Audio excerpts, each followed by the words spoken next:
I want you to listen again to a commercial that ran in October when Mitch McConnell was concerned that he might not win re-election. Boy, wouldn't that have been a disaster for the Republic, huh?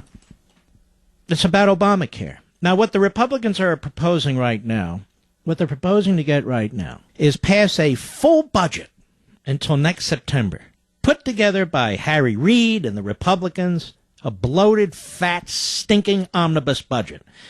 But just pass a little continuing resolution to fund those parts of the Department of Homeland Security that oversees Amnesty.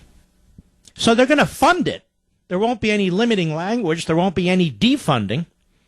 And they think that will convince you that they're very serious people. So they'll fund it in the short term. And then when the Republicans come in the Senate in January, they'll fund it again. But that really fat, bloated omnibus part of the bill funds what else? All the rest of the government, including what? Every stinking piece of Obamacare. And you thought you went to the polls to try and put a stop to some of this. And you folks in Kentucky, you had every reason to think that Mitch McConnell would try and put a stop to this, because he spent millions of dollars telling you he would. Like this. Cut 18, go. As a doctor, I see how Obamacare hurts patients' access to care. As a mom, I know it hurts families. My son has diabetes, and our insurance was canceled under Obamacare. Like many, we now pay more for less coverage. Mitch McConnell is working for common-sense health care reforms. That starts with repealing Obamacare. And Mitch is leading the fight because he cares about patients and families like mine. I'm Mitch McConnell, and I approve this message. Mitch is leading the fight because he cares about families like hers. Mitch is leading the fight to repeal Obama. Just don't shut down the government! Oh, my God! What will happen? Nothing. Nothing at all.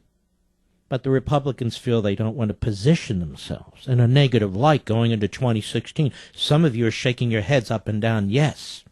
Gee, I wonder if Reagan thought that going into his landslide in the first Tuesday of November 1984, when the government was shut down twice in October right before that election. You see, ladies and gentlemen, if these Republican leaders, so-called, had more than a 12 IQ between the two of them, could speak in complete thoughts with complete sentences, we're actually conservatives. We're actually concerned about the future of your children and grandchildren, not this phony ad that this McConnell ran.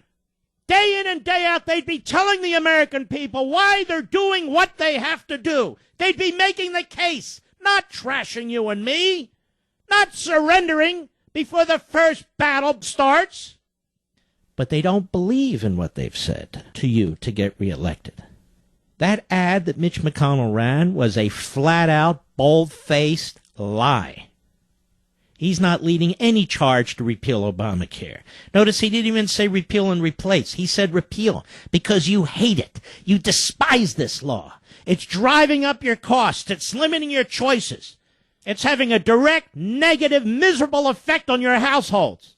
And nobody, and I mean nobody, is going to help you. Nobody. I guess, according to Charles Krauthammer, we all need to see psychiatrists. Is that covered by Obamacare? I don't even know.